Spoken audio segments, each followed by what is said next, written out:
کب تک ہم قرآن بغیر سمجھے سنتے رہیں گے اور پڑھتے رہیں گے؟ کب انڈرسٹینڈنگ آف قرآن کریں گے؟ میں نہیں کہتا، ہونا تو یہی چاہیے کہ مسلمان ہونے کی حیثیت سے مجھے اور آپ کو پورا قرآن ایک بار تو زندگی میں ہم نے ترجمہ اور تفسیر سے پڑھا ہوتا۔ یار کم از کم یہ تو ہو سکتا ہے نا، جتنا نماز میں قرآن پڑھتے ہیں اتنا تو سمجھ لیتے، اس کو تو انڈرسٹینڈ کر لیتے، قرآن کی چند مشہور سورتوں کا معنی تو پتا ہوتا۔ مگر خشوع و خضوع کا تو عالم یہ ہے کہ نماز میں دھیان ہی کہیں اور ہوتا۔ لوگ کہتے بھی ہمارا دھیان کہیں اور ہوتا ہے۔ وہ مشہور چٹکلا ہے نا کہ ایک صاحب آئے، عشاء کی جماعت چلی گئی، رونے لگ گئے، تو نمازیوں نے کہا یار نہیں رو بھائی، اتنی نماز سے محبت، اتنی جماعت سے محبت کہ جماعت چلی گئی اب رو رہے۔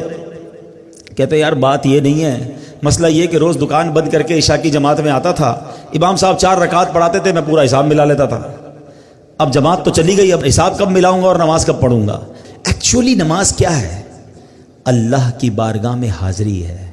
آپ کسی بہت بڑی شخصیت کے پاس، بڑے سیٹھ کے پاس، جس کے پاس آپ کی فائل رکی ہوئی ہو، اس افسر کے پاس جائیں تو دھیان کدھر ہوتا ہے؟ بالکل اس کی طرف فوکس، ہاتھ بندھے ہوئے، سر میرا چھوٹا سا کام، پلیز سائن کر، اتنی اس سے لجاجت، اس کی طرف فوکس۔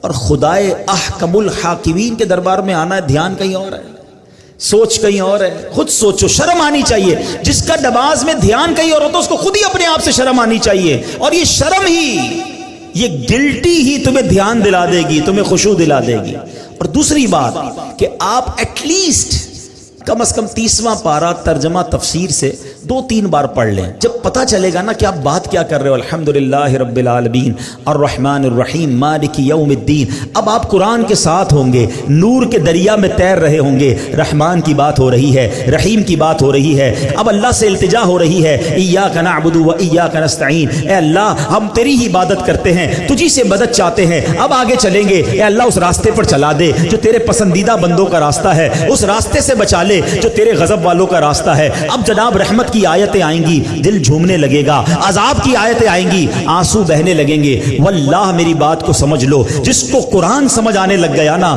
کبھی کبھی جب اچھا قاری تلاوت کرتا ہے، امام صاحب تلاوت کرتے ہیں نا، جن کو قرآن سمجھ آ رہا ہوتا ہے نا، وہ کہتے ہیں امام صاحب رکوع میں نہ جائیں، اور تلاوت کریں، اللہ کی اور باتیں سنائیں، ہمیں اور قرآن کی باتیں سنائیں، کیونکہ قرآن کے ساتھ وہ اٹیچ ہو جاتے ہیں۔ لیکن جس کو انڈرسٹینڈنگ ہی نہیں ہے اس کو کیا فائدہ ہوگا؟